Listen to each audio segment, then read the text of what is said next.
Thanks everybody for joining us today. We have a really fun session, I think, lined up for everybody today. Because I know some of you are new and haven't attended one of these before, I'll give a little bit of a brief overview about what the series is, what the Wharton Neuroscience Initiative is, and a little bit of background on our speakers and today's speakers and the theme that we'll be talking about. So just as a way of introduction, I am Zab Johnson. I'm the Executive Director of the Initiative. And this is a weekly series that we initiated now a couple of months ago to really start to have a lively discussion, an open series focused on a topic that sort of has neuroscience and business implications of broad interest. That's also relevant to our current events. So it's something that I think anybody is welcome to join and listen and participate in as we bring together a diverse array of panelists to really talk about kinds of topics from a broad perspective. So we're the Wharton Neuroscience Initiative. The aim of the initiative is to bring together brain science and business in an effort to improve business, drive new discoveries and applications, and enhance the education of future leaders. We know that there are prospective students, faculty, business leaders, and really informed people in the lay public that are part of these discussion series, and we're really, really happy to have such a broad array of people taking part. Michael Platt is the faculty director of the Wharton Neuroscience Initiative, and Michael and I will serve as co-moderators for this particular discussion. Today's topic is aims to discuss cooperation and social good. I think a really optimistic subject matter, and one I think that has really deep and personal relevance for what we are all going through at the moment. And so to briefly introduce everybody that is going to be part of today's panel, our first panelist is Sandy Morrow Hunt. She's the managing director of the Wharton Social Impact Initiative. Deborah Small, who is the Laura and John Pomerantz Professor of Marketing and Professor of Psychology. Anna Jenkins, who is an assistant professor of psychology, and Corin Apicella, who is an associate professor of psychology and director of the Human Behavior and Origins Laboratory. And all of our speakers this week are at the University of Pennsylvania, so they are fellow Quakers. And just to reintroduce Michael Platt, as the faculty director of the Wharton Neuroscience Initiative, he is also the professor of marketing, neuroscience, and psychology at the University of Pennsylvania. I just like to remind everybody that recordings of all of our past sessions can be found on our website under the Science tab. And so you can go back and watch any of the recordings that we've done in prior sessions that might be of interest to you. And Kate Molt, our program coordinator, can share a link with that now. So the way that we aim to lead these sessions is to begin by asking each of the panelists to give a bit of background on their work and their thinking and its relevance to the topic on hand, and then move into a livelier sort of interactive component. We would ask that you feel free to ask questions throughout our program, and the way to do that so that it works the best over the video conferencing platform is to use the chat window, which you can find in the right side of the Blue Jeans window. Some of you are already saying hello in there, which is great. And we'll moderate that chat window and invite people to ask the questions that they want to ask at a time when it's relevant and there's a gap in the discussion, and we'd ask that, you know, if you were willing to be on camera, to do that yourself so that we can feel connected and more like we're an actual community together. But if you prefer not to be on camera, or if you're joining us by phone, that is perfectly fine. Just let us know so we understand what's happening. And if you would prefer not to ask your question, I am happy to ask it for you. And if there's a sort of slight nuance to the question that might make it, that might sort of twist it so that it's most pertinent to the topics that we're talking about, I will go ahead and give you credit for the question and say it out loud. One of the problems with the Blue Jeans application is that it doesn't save the chat window. So one of the reasons that we ask people to write their questions is so that they can remember, but we ask you to ask your question over the audio channel so that it's recorded as a question within the session. So with that, I will get us started. It's great to see so many familiar and new faces who are joining us. And I think we'll start with Sandy Hunt, who I think has a really wide and diverse background on thinking about social impact. Thank you so much, Zab. Hi, everybody. How's my audio? Can you hear me? Excellent. So as Zab said, I'm Sandy Marrow-Hunt. I'm the Managing Director of Wharton's Social Impact Initiative.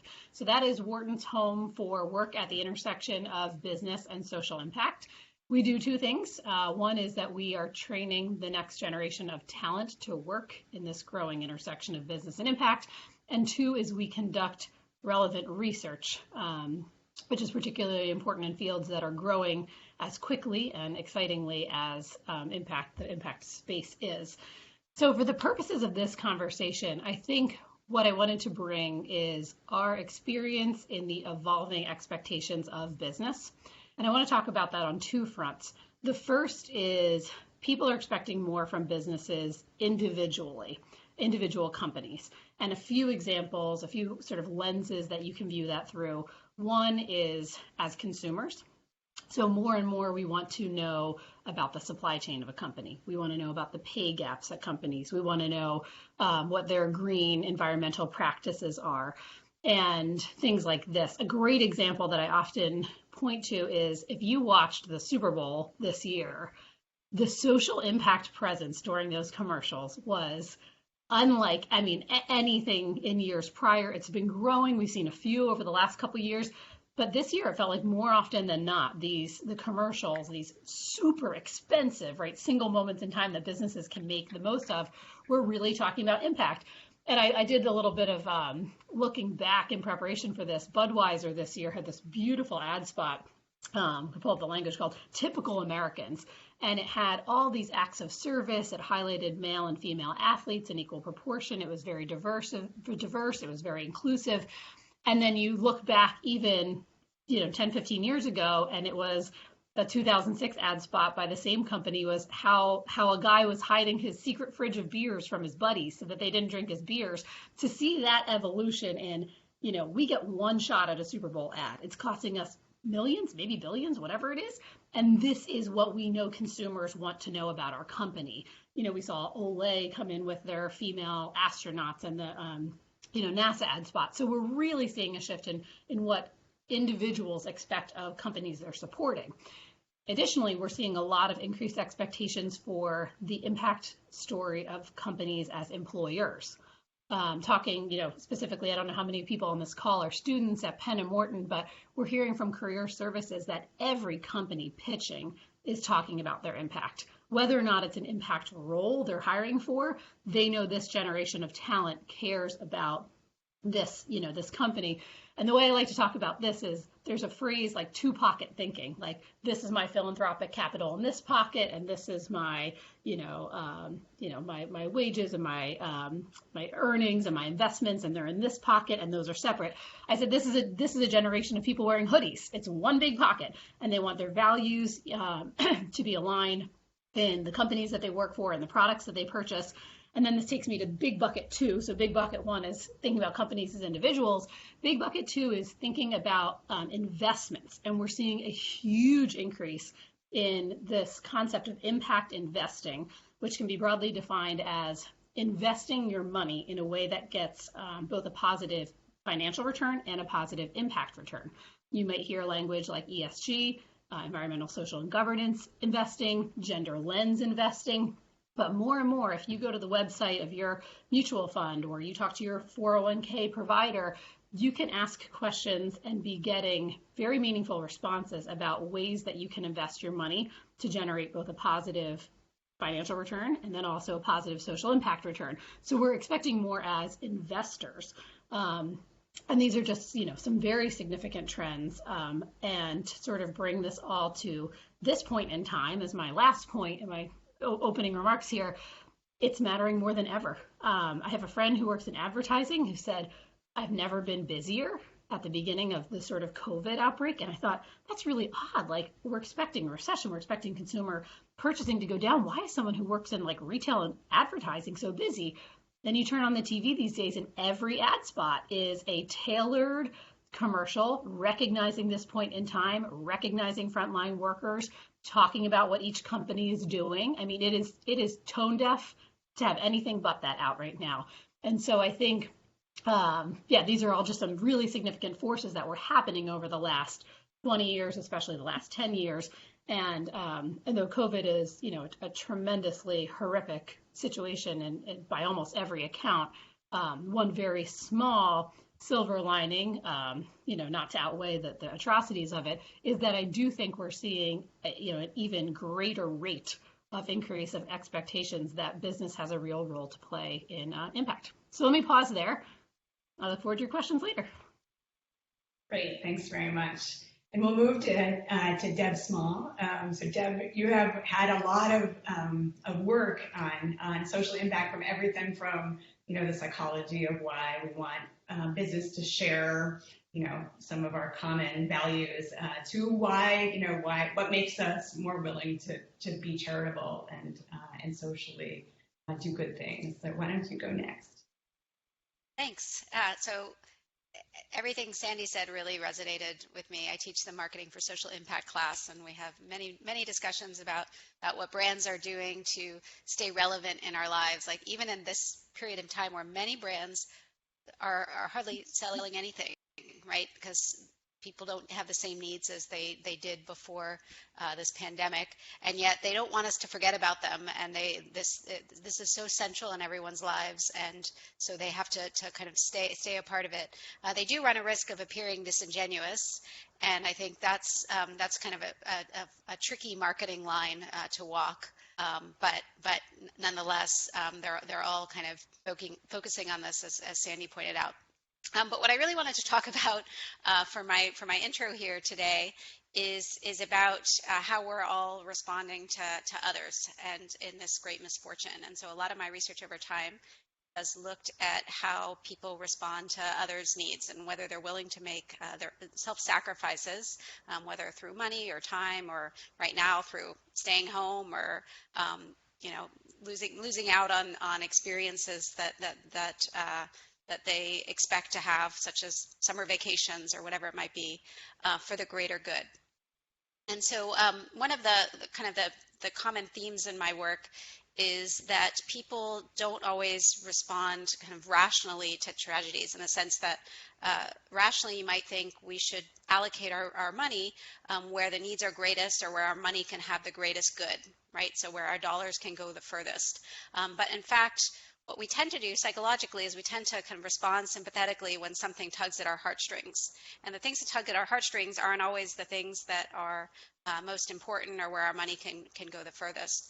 So the things that tug at our heartstrings tend to be things that we can see with our own eyes, we have personal experiences with, or they tell a really good story that resonates with us. So a single person who's experiencing a loss that we know personally, or that we can relate to, really tends to motivate us to engage in these self-sacrifices for the greater good. What's interesting now is that we see a lot of people are suffering in different ways, suffering with health, suffering with job losses, whatever it might. Those are the key things. But we're all kind of going through this, but to different degrees, right? So if you live in New York City right now, you're probably almost certainly know people who are sick or dying. If you live in other parts of the country, maybe not so much. And so when you think about the sacrifices of staying home, of changing your lifestyle, it really is, I think, a function of how much you can kind of relate to the needs of others. Another thing is that we see the crush of news every day about this. is so demoralizing, and it's so, and we kind of grow numb to it over time. And so, hearing about, death counts as they just rise and rise and rise, well, we're just not wired to kind of respond to those large numbers and those increases in numbers. As the counts grow, our feelings don't grow at the same rate. And so I think there's a real communication challenge there in kind of maintaining the attention, maintaining people's kind of empathy, and trying to kind of get the public to understand the magnitude and respond accordingly. So I could go on and on, but let me push to the next person, and I'm looking forward to some lively discussion later. Great, thanks very much. So we'll move to Anna Jenkins.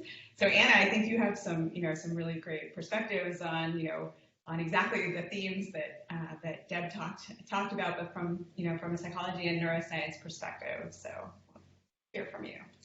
Yeah, thanks, Deb.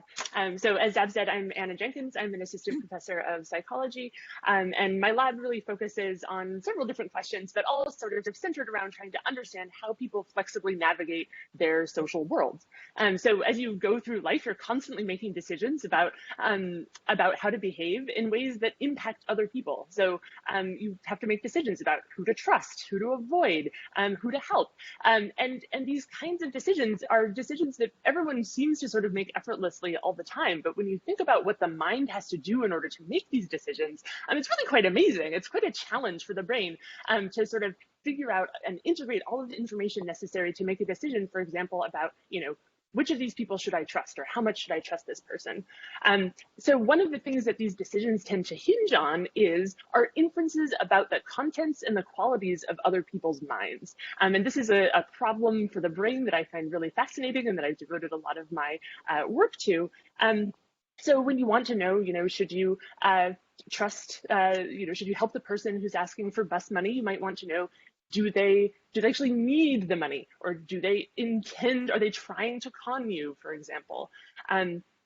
So one of the things that we found in my research and other people's research is that there's a specialized machinery in the brain that enables us to make these predictions and inferences about what's going on in other people's heads, what are their thoughts, their feelings, their desires, their intentions, and also their sort of personalities. What are they likely to be like as a person? And that it turns out that when you engage this machinery, all sorts of pro-social outcomes follow. So the kinds of things that Deb was talking about, how much can you relate to the needs of other people, and how much can you tailor your behavior to the needs of other people? We find that, and other people find too, and some of them are in this conversation, so I hope you'll pipe up. That the more you engage this sort of machinery for reasoning about the contents of other minds, the more likely you are to be able to engage in a behavior that takes into account how another person might feel, or that allows you to reason that someone's behavior might have differed from their intention. Maybe they did something that seems bad, but they didn't mean to. So these sorts of processes are really important.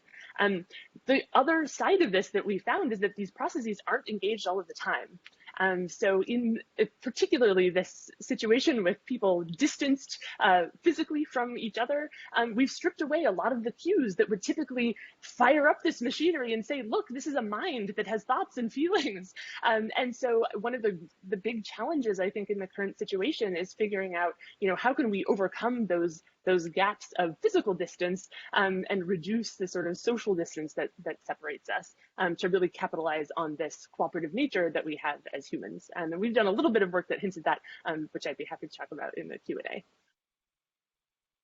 Perfect. Thank you very much, Anna. And we'll move to Corinne, our last panelist. So, Corinne, I think, has a wide background in the sort of evolutionary idea of the sort of psychology of everything from cooperation to, to what other animals do this and what don't. So I think she's a great person to sort of bookend our conversation for right now. Yeah. Thank you.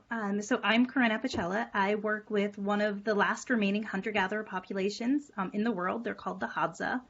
And I work with this unique population because I'm interested in the evolutionary origins of human behavior. So what are the things that set our species apart from other animals? And what were the selection pressures that our hunter-gatherer ancestors faced millions of years ago that got us to where we are today? But I don't want to start in the past. I actually want to fast forward a couple million years to the year 2008. So in 2008, a new board game was released into the world, and this board game became like an instant hit. It was a huge success. It was one of the best-selling board games in the last 2 decades. And last night I actually went onto Amazon to look at its reviews, and it has nearly right now 5,000 perfect 5-star reviews. And this game and it had multiple spin-offs. They won lots of awards. So one of these spin-offs was the #1 rated game on Board Game Geek, which is like the IMDb of the gaming world. And now even years later, it occupies like the second position there. Now I know some of you have played this game and know what I'm talking about. But at the time, this game, it was a game changer, I guess. It broke all the conventional rules of board games. So instead of winning, right, by competing against others in a zero-sum game, what winning meant is that you actually needed to cooperate with each other, right? So the game I'm describing is called Pandemic. Players have to cooperate with one another to save the world from deadly disease. So you win together or you lose together. And you might be wondering, well, why is she bringing up this game Pandemic besides for the fact that, we're living through one right now? Well, the reason why I'm bringing it up is because this game was really a triumph in design. It was perfectly tailored to manipulate our psychology for cooperation. The fact is, Anna had just mentioned that humans are, remarkably cooperative as a species, and that this old idea of this, Homo economicus model that, self-interest is what governs all our, transactions, that we're only looking out for ourselves and so forth is simply wrong. So research from the last couple of decades has shown us that humans everywhere, including in hunter-gatherers, are motivated to help other individuals.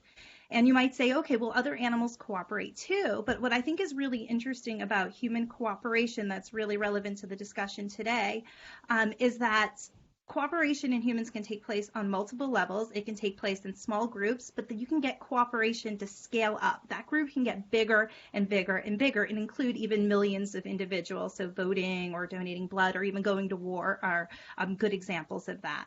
And I think that's really good news for us if we're going to be dealing with global problems that require, like the pandemic, that require local but also large scale cooperation. So just thinking about the different types of forms of cooperation that are really needed if we're going to turn the tide on what's happening right now. We need international governments working together, scientists sharing data, findings, technology with one another. We need to stop people from hoarding food and supplies, get people to social distance, wear masks, quarantine when they're sick. I don't know, as technology advances and we ramp up testing, how are we going to get people out there to get tested regularly, to stand in line to get poked, to report when they're a positive result, or to download tracking apps? Even remote working requires it's a challenge to cooperation when your hours can't be readily monitored or your work assessed. So I think there are lots of lessons that we can learn from understanding the nature of human cooperation, how it works, why it works, when does it fail? Because in my view, and maybe this isn't the not shared by everyone here, but I don't think we're actually hitting the ball out of the park right now.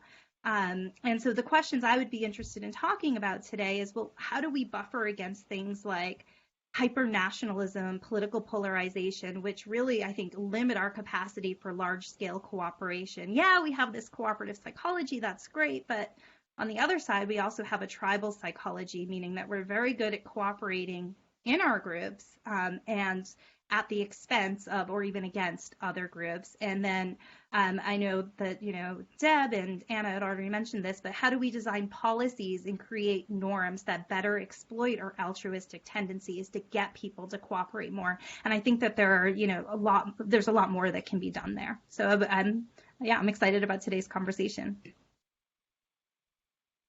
Wow, this is really remarkable. I'd love to have a one-on-one hours.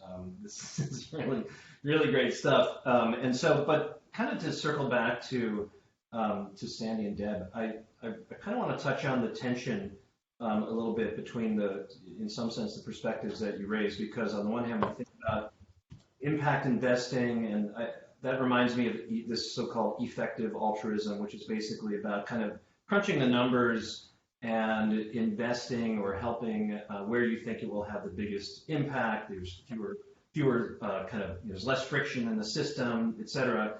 But on the other hand, we seem to be wired, as Deb said, kind of for more affective altruism. That is, that we're motivated by kind of what we can see with our own eyes, seeing that identifiable victim. So how do we navigate that? How do, if you wanted to tell a story that could get people to be motivated to help other people in some way, or to spend their dollars in a way that would have the impact that you want, how do you do that? How do you manage all that together? Deb, do you want to take it first, or do you want me to? Sure, yeah. So this is, I mean, you kind of framed what I've been working on for several years, Michael. I've been really involved in following closely the effective altruism movement. I support their principles very much. But I think like from the beginning, they were maybe a little too perfectionist is maybe a word to use it, and some of it came out across as condescending to people. But I think they've kind of toned down, and there's some kind of pragmatic compromises underway. And so for instance, some of the sort of the stricter forms of effective altruism said, you're making a mistake if you choose to give to that cause that you feel personally strongly towards, such as supporting breast cancer causes when someone in your family has suffered breast cancer. They would kind of like look down at that and say, like, that's a mistake, because actually if you took that same money and reallocated it to malaria research or malaria treatment, you could actually save more lives that way. And people didn't like hearing that, right?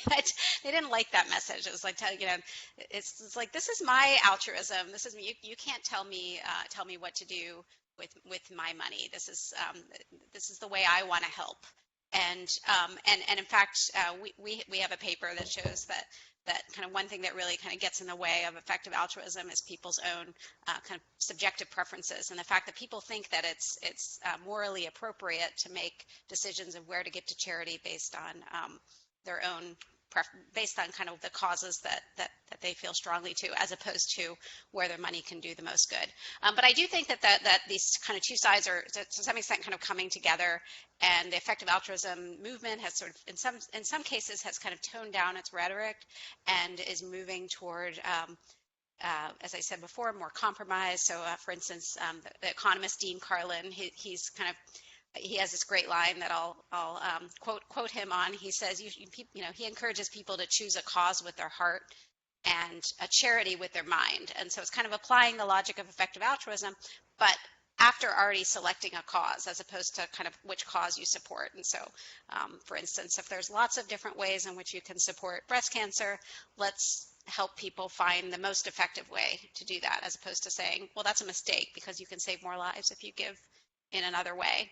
And so I think that's kind of the pragmatic solution to dealing with the logic that to me is very appealing of effective altruism and the kind of the realities of human psychology. Thanks. And what I would sort of add to that, agree with all of that, and what I would add from sort of our point of view is taking the time to look at the alignment of all of your assets towards the things you care about. And so again, getting away from that two-pocket thinking, this is my philanthropy, these are my investments, but thinking about your time, is your job, is your career, is your choice of employer aligned, then thinking about all of your other assets. And I know, a lot of us listening are like, I'm not Bill Gates. Like, what do you mean my assets? But like where you choose to have the checking account is a business decision, and you can choose to, work with a CDFI, like a local bank. You can choose to work with a big bank that, you have a mission alignment with, or you like one of their initiatives. You can call your 401k, folks and ask about how your investments can align with, your personal values. You don't even need to move your money sometimes. You can just say like, hey, this matters to me. As a customer, I want options. And so I think, I tend to be of the like better than before headspace. So not aiming for perfection, but just, is there a way that in one of these buckets of your time, your talent, your treasure, you can get closer to some values alignment. And very often there is a way that without a downside, you can take a step in that direction. So I don't think I'd push people for, major behavior change. I think it would be more just like nudges, and recognizing that there is possibility and potential for those changes without a ton of friction. Yeah, thanks. Those are both really good ways of thinking about it and helping us to kind of make those perspectives simpatico, and really appreciate that. And I think it leads to and it does lead to my next question, which is for Anna. I mean, you alluded to this specialized circuitry in our brains that basically gets revved up when we see another person or we think about another person, especially a person who we will attribute beliefs, desires, needs, right? And in some sense, that's what we're talking about here, which is managing the engagement of that circuitry. So this sort of rational calculating part of our brains is really not so much a part of it. It's all about, it's a real system that is there to motivate our sort of spontaneous and fluid interactions with other people. And so I'd love to hear your perspectives on this, Anna, and kind of how can we turn that dial up, because it's going to be relevant for a lot of the questions we're getting. Yeah, absolutely. So, I mean, I think there are kind of two points that I want to make that are relevant to this, actually. One has to do with sort of the way that system that you're talking about. So the system, for those who aren't already familiar, is sometimes called the default mode network, sometimes called the social network, but it's a collection of brain regions that seems to be really specifically and consistently turned on or sort of engaged when people think about the minds of other people. And then it shuts off when people do other sorts of things. So it's a really fascinating network in and of itself. And its activation leads to these sorts of pro-social and cooperative outcomes that we've been talking about. So yes, $1 million question is, how do you turn it on, right? How do you keep it from turning off in situations when you don't want it to, or how do you get it to turn on in situations when you do? So there are a variety of strategies that people have been pursuing, but one that we have pursued in our research that we've found some success with is this idea of perspective taking. And this sounds very simple, but the idea is, if there are, you can make the choice basically to imbue another person, another entity out there in the world with a mind. You can say, let me think about what would it be like to be that person, to be walking around in the world in their shoes, seeing through their eyes, what might I be thinking in this situation? How would I feel if this thing happened to me? And it turns out that if you do that even just briefly, this network that we're talking about then sort of becomes it learns, okay, I'm supposed to think about that person as though they have a mind. So when you encounter them later, and we've done this in the fMRI scanner, then that network fires up when you think about that person in another context. So that's one little hint that we have that suggests that there might be ways to kind of modulate the automatic sort of activation of this system. And I can say more about this, or I can pause there. I was going to follow on that in the sense that this implies also that you can turn it down too, unfortunately, and that's what we see in the process of dehumanization, or when you avert your gaze, close your eyes when you see somebody suffering, right? When you don't think about them being a real person who has a mind, thoughts, feelings, needs, etc., right? Right, exactly. So there's still sort of an open question about how much something like dehumanization is, first automatically seeing another person as something with a mind, and then sort of turning that down versus just failing to activate that machinery in the first place. But either way, something like a brief perspective-taking exercise, briefly considering, what it would be like if you were in that person's shoes, seems like something that can kind of mitigate against that. And then we know from further research that once you do that, that has all these various sort of downstream consequences on how you value what happens to that person, and how you value what happens to yourself in relation to that person. So we found in our work that it's not just the case that, for example, if you're allocating resources, let's say I have, just for the sake of example, $10 to split between myself and another person. It's not just the case that if I get, if I keep 6 and give the other person 4, that feels the same to me regardless of who I'm giving it to. We actually find that who is benefiting from your action changes the value of the money that you're giving to them in your brain, changes the value of the money that you're keeping for yourself in your brain. And so I think this really relates to what Deb was talking about, that, we need to figure out ways to sort of turn up that value signal. And one of the ways that we can do that is by focusing on other people's minds. Great. That's really wonderful, and it kind of leads to the next thought that I had, and it's a question for Corin, which is you talked about how we can scale up cooperation. So we evolved to cooperate in very small groups, but somehow we have this capacity to scale it up to much larger groups. And in the current context, that means to potentially be multinational, right? Across nations, or certainly within nations. And yet, you also spoke about the fact that because we evolved to cooperate within small groups against other groups, that we have a kind of inherent tribalism to the way that our brains kind of decides who's on your side and who's outside. So who's in your bubble and who's outside it. If we're going to motivate that kind of cooperation, how do we do that? How do we kind of draw a circle around everybody? Yeah, I think that's a really great question, a really difficult question. I think culture has been really good at helping to provide the answer to that. So we know a lot of cultural institutions do very well in doing this, scaling up cooperation. So religion is one example of something like that, expanding the social group so that it's not, so small. And I think this relates to one of the questions that was in the chat about how do we buffer ourselves against this in-group, out-group psychology that we have, so that it's not just, Democrats versus Republicans or Americans, that the us just becomes much bigger.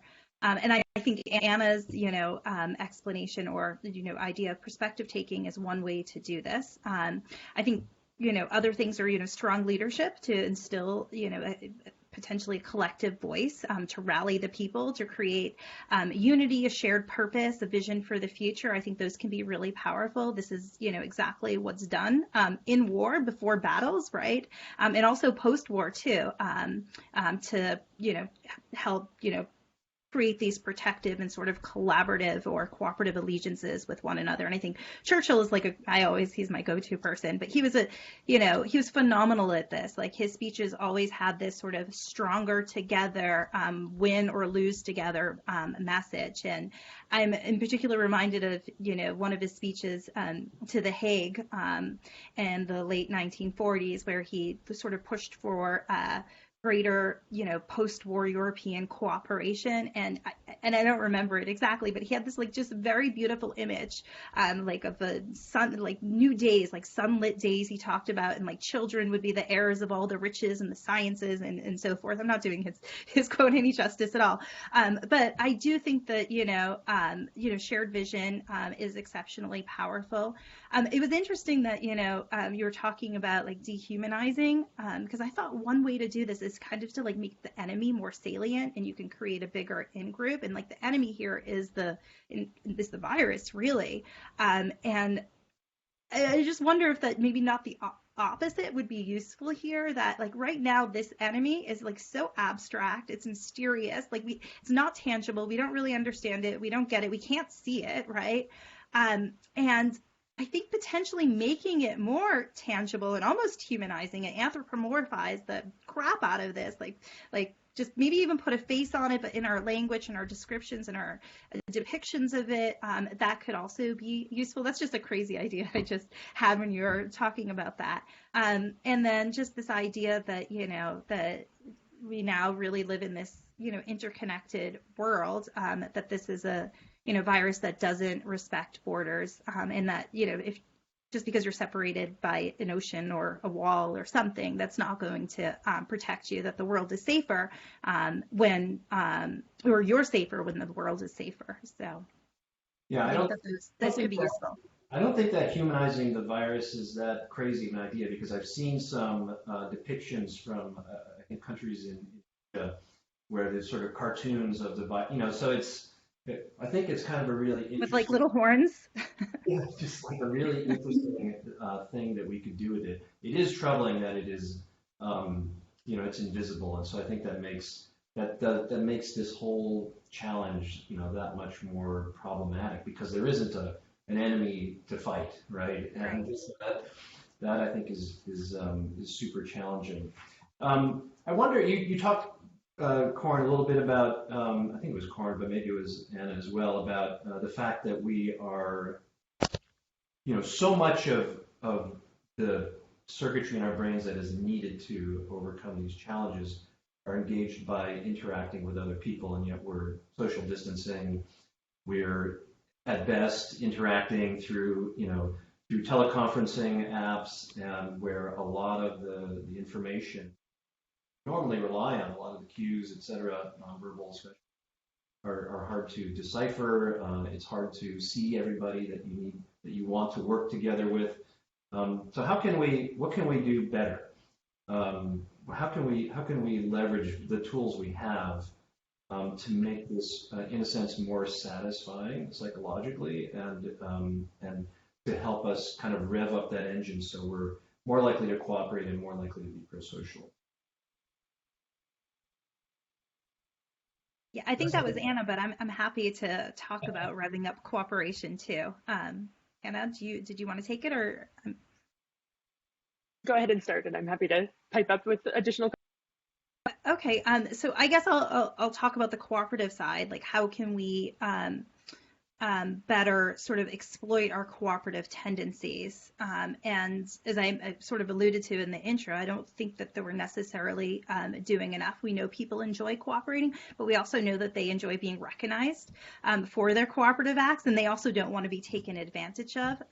So I think that there are ways that we can make cooperation potentially more salient. So some of the things that we're asking people to do right now, I don't think that they're necessarily like thinking about them as cooperative acts, right? And I don't think that they're getting thanked enough for them. So things like just simply, I don't want to say simple because it's not simple, and that's kind of my point, like social distancing, closing your distance, like your business, wearing a mask, those are forms of cooperation. But right now, like the people that are out there that are really being called heroes are the people on the front lines that are like actively going out and doing things, right? Doctors, custodians, nurses, and grocery store clerks. But the person who's like forced to, forego a paycheck, close down their business, they're making a really big sacrifice too, for the common good.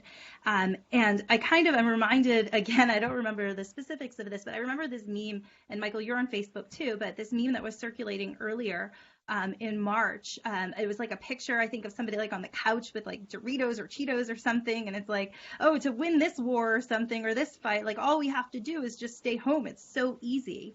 And I actually think that's really the wrong message to be saying, because, to be sending, because it's anything but easy for a large number of people. It's a huge sacrifice. And so I think we need to do more to recognize that sacrifice. And I also think that we can build more on norms that we already have and we already know about, that I don't think are political at all, because, things are getting politicized quite a bit, and try to build analogous links between those, right? So like, I don't know, the quintessential like cooperative image that comes to mind that I think of is like helping a little old lady cross the street. Now, nobody would say that that's like a liberal thing or a cooperative thing to do, right? Well, you put that image right next to sort of an equivalent image. So a man helping a woman cross the street, and the equivalent image is like they're just standing there on the street, and the man is wearing a face mask. And you call both of those like forms of cooperation, right? And then that cooperative act isn't necessarily getting viewed as something that is political.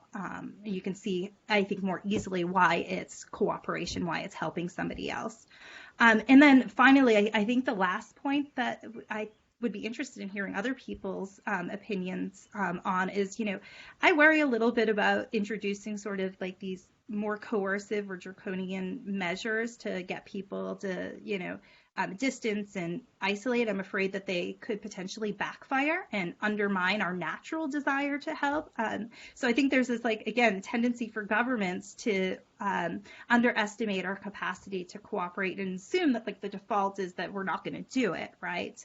And I think that could crowd out, we call it in psychology, our pro-social interest. And so that compliance to these, instead becomes, I don't know, not something that's cooperative, right? But rather potentially it's viewed as like a restriction on our civil liberties or something like that. And that's why I think that the Sweden model, right, the Swedish model, not that I'm advocating for the Swedish model, but I think it is an interesting one to consider because, instead of a government enforced lockdown, right, they asked their citizens to voluntarily distance themselves, and many individuals comply. It wasn't as great as, in China, of course, but I'm not sure that that's kind of the society that we want to live in here. But I do think that it's interesting to talk about a balance, right?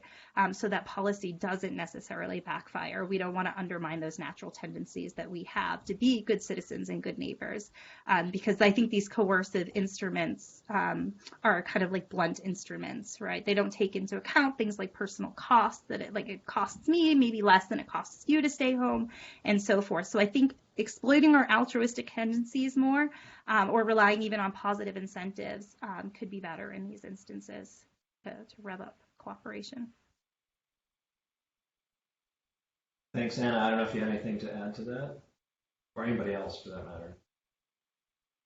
I have approximately 3,000 things to add to that, but I'll try to pick two. That was so rich and so interesting, Corinne. So I mean, I kind of want to come back to this idea of humanizing the virus, because I think it connects to some of these things. Thinkers for a long time, and now increasingly scientists have kind of come back to this idea of in fact, dating all the way back to Hegel, who said, the self is defined in opposition to the other. You could then say, the in-group is defined in opposition to the out-group. If the desired scope of the in-group is all of humanity, what's the appropriate out-group to define, us in opposition to? How do we define ourselves, if there isn't sort of another Earth that is our enemy, or, another planet, an alien species? So in that sense, something like humanizing the virus to make it seem more like, it takes a sort of place in our psychological template of the outgroup might be something that could actually be effective. So I actually don't think that's such a crazy idea. To Michael's question then about sort of how do we overcome the sort of stripped down nature of the social cues that we have right now, it seems like there's sort of a technological question. If we could just beam lifelike avatars into everyone's living rooms, then that would overcome a lot of these issues. We're probably not quite there yet. So then there's sort of psychological questions, or about how we overcome these things psychologically. And one thing that touches on what Karen said as well, and is also related to this perspective-taking idea that I've mentioned, is the role of imagination. So we as humans have these amazing capacities to imagine things that are beyond our immediate first-person experience. And one of the great challenges of sitting alone in our living rooms or our bedrooms is that almost everything is removed from our immediate first-person experience, right? And so thinking about, what are the consequences of my behavior for my family, for my neighbors, for, my community, for people on the other side of the world, it might be one way to sort of make those, those consequences more salient and kind of put them into your decision-making machinery, even though they're not presented automatically to you. And then just the very last thing that sort of relates to that and what Karen said is that we know that people think that their sort of moral psychology is based on these sort of templates of an actor and a recipient, which is sometimes called an agent and a patient. And so if you think about a lot of the behaviors that we're being asked to engage in now that would be beneficial, like wearing a mask, you're the agent, but who's the recipient, right? And so this idea of sort of imagination for these different types of acts that we could consider, part of the difficulty might be that we're not really activating our moral psychology when we're thinking about these things. But if we sort of used our imaginative capacities to think about who are the people that might be affected by this, not just, oh, that's going to make my glasses fog up, perennial problem for me, that might help us be more motivated to engage in these types of behaviors. Thanks, that's awesome. I want to now kind of reflect this discussion back to Sandy, because it's reminded me of, we're talking about how our brains are really kind of wired to deal with real human beings, right, who have all of the attributes of human beings, and a lot of your work is on kind of impact investing and things like that. So it brings on this idea that's pretty prevalent, I think, in business psychology, which is that in some sense we treat companies as people, right? So we represent them in our minds with the attributes that other people have, and if the better a company can do to kind of harness kind of good qualities of people, the better the bond they can and the connection they can make with their customers or with their employees, and then all of this other stuff would follow on, right? Yes. Yep. I tend to agree. I mean, I think our expectations these days are that we do know companies. We feel like we know them, right? We want to know where they stand on issues. When we saw Nike and Colin Kaepernick, like people wanted to know where companies were falling on that issue. 10 years ago, 20 years ago, I don't know that you would have seen companies engaging, taking a stance on that issue. And now it's sort of an expectation. Okay, where do the other athletic companies, where are they on this? What are they doing about sponsorships and advertising related to these issues? So yeah, I certainly think the like transparency, authenticity, all of these things are on the rise. Yeah, and so this is sort of for everybody on it, but I'll point it to Deb first. Is sort of what's the role of you talked about storytelling? What's the role of marketing potentially in all this? I mean, this is essentially what we're really talking about. Whether if we're trying to get people to change their behavior in some way, this is really a marketing campaign that we need to engage in. So who's doing well with that, or how do we make that more effective to get people to do? That sounds like a Deb question. Sure. Yeah, I lost you for a second there, Michael. Sorry, and I apologize also that a kid in a unicorn onesie just bolted in behind me. That made you seem much more authentic, Deb. So we relate to you. Story of my life right now. Great question. As I was listening to Corinne and Anna talk about these different strategies for getting people to think differently about the virus or about other people and all this stuff, I'm thinking to myself, well, who's going to deliver those messages? And it's come up in some of the comments, and I think Corinne kind of alluded to leadership earlier. And we have a real challenge in our society right now that I'm pretty pessimistic about, to be honest. That we don't have kind of a common body, a common organization or government or a person that universally is trusted to deliver these messages. And so I think that's a huge challenge. And so whether it's Sandy talked about people having this expectation that companies share their values. So maybe to some extent companies can play a role in this, of speaking directly to their customers who trust them and who have certain expectations about them. I'm not sure we can trust government right now to serve that role because the reality of politics means that we're all competing with each other and not trusting each other. So I think that's a real. The marketing challenge is huge here in terms of who is actually going to deliver that message, and will that message seem sincere, or will it seem disingenuous? Will people kind of infer some ulterior motive? If I've seen such crazy things about concerns about vaccines, concerns about contact tracing, and some of those are these concerns are valid, but in order to get these cooperative actions, we have to believe that the leadership or the recommendations are actually are intended or the people who are making these recommendations have good intentions, and I'm not sure that many people will believe that right now. Yeah, I mean, I think you're right, and I don't want to be pessimistic. We try to be optimistic, on our channels. But yeah, I mean, we kind of long for the days of fireside chats, and you knew that, not that I was alive then, but that everybody would gather around the single radio and listen collectively to the exact same broadcast. I mean, there's so much power in that, having a single information channel, and now we just have thousands of information channels, and how do you there's both the messaging part of that, how do you craft the message and who delivers it, but how do you get people to tune in, right? That's a huge challenge. Right. I mean, maybe we could get Joe Rogan on this. I mean, now that he's got $100 million with a Spotify contract, I mean, he's gonna he's going to be a pretty powerful mover. I'm just thinking outside the box here in terms of people who are not in government, they're not at companies like, but who have immense followings and aren't necessarily political, like Howard Stern, for example, also the real king of the airwaves, who's really, really good at communicating and connecting with people who are very, very different, right? Very different from him. Yeah.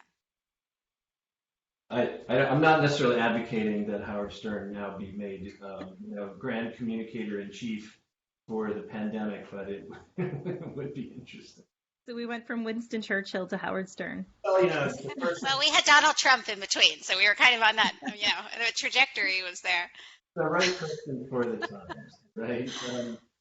One more question for Anna. What do you, given what do you think the impact of hiding half of your face with a mask is on activating this social brain network? It's a great question. I've heard people, shopkeepers say, I don't know whether to trust somebody, I don't know who they are, I don't know if that's something but I mean, just in general, like you can't see half of their face. No, absolutely. So there are kind of two sides of this. One is that we know that people actually sort of are overconfident in their ability to make inferences about people's intentions from their facial expressions, right? So there's a lot of information in the face, some of which is valid and some of which isn't. We know about, resting various types of faces, et cetera. And we know that those are not necessarily indicative of a person's actual feelings or intentions. So on one hand, protecting, taking away some of that information might actually make for, to some degree, clearer channels of communication if you're in a context where someone can actually speak to you. But of course, taking away even the ability to tell, if someone moves away from you on the street and crosses to the other side of the street, when you approach them, are they smiling at you and doing that in a sort of we're all in this together compliant kind of way? Or are they doing that in a grumbly, why are you taking up the sidewalk kind of a way? And it's really difficult to know that.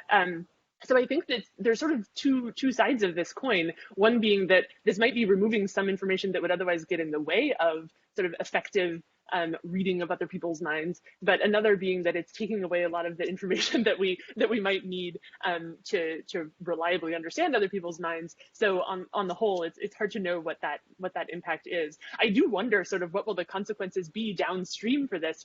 Will people be so used to being able to scowl behind their mask or lip sync down the street without anyone knowing, et cetera, that those kinds of behaviors will become automatic and sort of persist once we all take our masks off, hoping that happens someday.